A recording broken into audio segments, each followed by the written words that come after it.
नमस्कार दोस्तों, PSS and blessings परिवार से मैं मिशा गुप्ता पुस्तक रुक्मणी और कालचक्र का फेर के ऑडियो 36 में माता और ऋषि दुर्वासा की भेंट की आगे की कहानी सुनाती हूँ। अंजलि अब माता पर आते हुए आगे बताती हैं। जब रुक्मणी माता ने पांडु महाराज के पुत्रों के जन्म में ऋषि दुर्वासा की भूमिका के बारे में सुना तो वह हिल गईं। पांडु महाराज का नाम सुनते ही मेरे कान खड़े हो गए और मेरी सारी थकान उतर गई। वे अर्जुन के पिता थे और ऋषि दुर्वासा का अर्जुन के जन्म से क्या लेना देना था। वह एक और कहानी है, क्या तुम इसे भी सुनना चाहते हो? अम्बा और मैंने दोनों ने सिर हिलाया। अपनी एक यात्रा पर ऋषि दुर्वासा कुंती भोज के राज्य में आए, जहां उनकी भेंट युवा राजकुमारी पृथा से हुई, जिसे कुंती भी कहा जाता है, जो एक प्रिय विनम्र युवती थीं। कुंती के पिता मथुरा के शासक थे और इस प्रकार वह श्री कृष्ण के पिता वासुदेव की बहन हुई।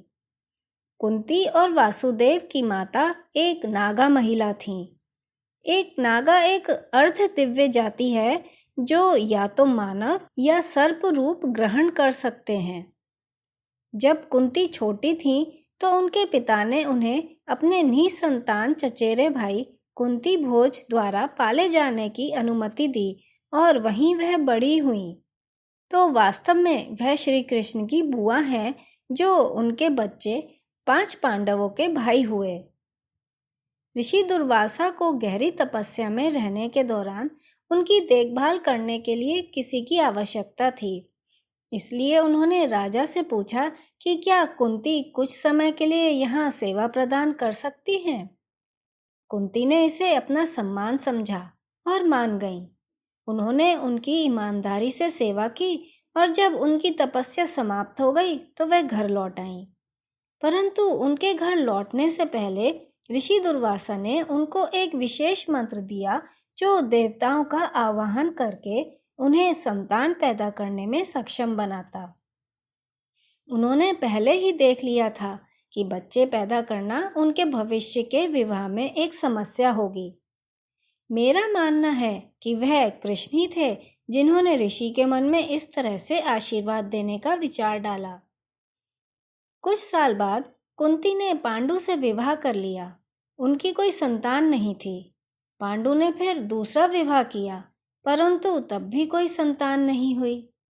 एक बार जब पांडु और उनकी दोनों पत्नियां ग्रामीण इलाके में रह रहे थे, पांडु शिकार के लिए निकले और भूल से एक ऋषि और उनकी पत्नी को मार डाला जब वे प्रेम पूर्वक आलिंगन में थे। ऐसा कहा जाता है कि मरने से पहले उस ऋषि ने पांडु को यह कहते हुए श्राप दिया कि जिस क्षण राजा अपनी किसी भी पत्नी को गले लगेंगे तो उनकी मृत्यु हो जाएगी। परंतु अन्य लोगों का दावा है कि पांडु बच्चे पैदा करने में असमर्थ थे और मरने वाले ऋषि को इस बात की जानकारी थी। पांडु महाराज को ऋषि और उनकी पत्नी की मृत्यु पर इतना पछतावा हुआ कि उन्होंने राज्य में वापस न लौटते हुए ग्रामीण इलाकों में सेवानिवृत्त होने का निर्णय किया।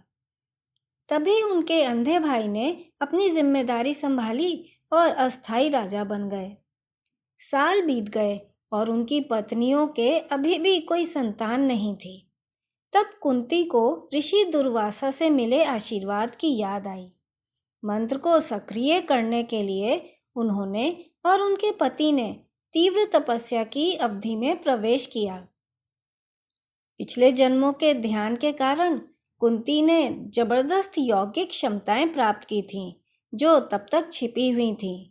अब मंत्र का प्रयोग करके वह एक विशेष देवता की ऊर्जा का आवाहन करने में सक्षम थी, जिसने पांडवों को जीवन दिया था।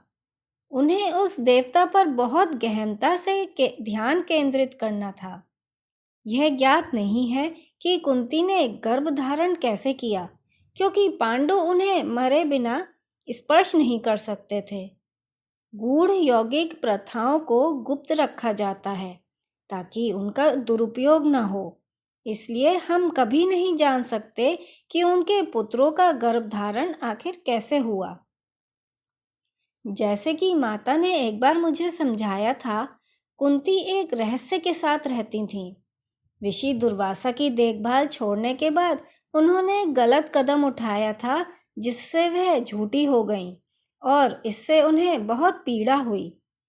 इसकी क्षतिपूर्ति के लिए उन्होंने सबसे पहले एक पुत्र को जन्म देने में सहायता करने के लिए धर्म का आह्वान किया, जो हर कीमत पर सत्य का समर्थन करे। उन्होंने एक पुत्र का गर्भ धारण किया, जिसे हम युधिष्ठिर के नाम से जानते हैं। इसके बाद उन्होंने वायु की शक्ति का आह्वान किया, हनुमान की शक्ति, वफादारी और भक्ति के साथ एक पुत्र मांगा और उन्होंने भीम को जन्म दिया। तब उन्होंने इंद्रदेव का आह्वान किया, जो तैयार भक्तों को प्रकाश से भरा चमकदार मन प्रदान करते हैं, और अर्जुन महान मानसिक शक्ति के साथ पैदा हुए। अंत में उन्होंने अश्विन देवों का आह्वान किया और पांडवों की दूसरी पत्नी माधवी को उपचार के उपहारों वाले जुड़वा बच्चे पैदा हुए। इस प्रकार ऋषि दुर्वासा के आशीर्वाद के कारण 5 पुत्रों में से प्रत्येक इन दैवीय शक्तियों के विशेष गुणों से युक्त हैं। पांडु और उनकी दूसरी पत्नी दोनों की मृत्यु बच्चों की पूरी तरह से विकसित होने से पहले ही हो गई थी, और तभी कुंती इस आशा में हस्तिनापुर लौटी कि उनके सबसे बड़े बेटे को उनके पति का उत्तराधिकारी नामित किया जाएगा। श्री कृष्ण को माता की तरह उनके बच्चों में बहुत रुचि थी। तुम अर्जुन के साथ माता के रिश्ते के बारे में जानते ही हो कि कृष्ण उससे कितना प्रेम करते हैं। अम्बा और मैंने दोनों ने सिर हिलाया। इससे पहले कि मैं अपनी कहानी पर लौटूं, मैं कुंती रानी के बारे में थोड़ा और बता दूं। कदाचित तुमने सुना हो कि कैसे द्रौपदी सभी 5 पांडवों भाइयों की पत्नी बनी। अम्बा ने उत्तर दिया, यह कुंती के कुछ आकस्मिक शब्दों के कारण था। अर्जुन ने उसे अपने स्वयंवर में जीता था, और जब वे उसे घर लाए तो कुंती ने अनजाने में कहा कि अपने भाइयों के साथ जो जीता है उन्हें उसे साझा करना होगा। अंजलि मुस्कुराई और सिर हिलाया। वे शब्द आकस्मिक नहीं थे। पांडवों के जीवन में कुछ भी आकस्मिक नहीं है।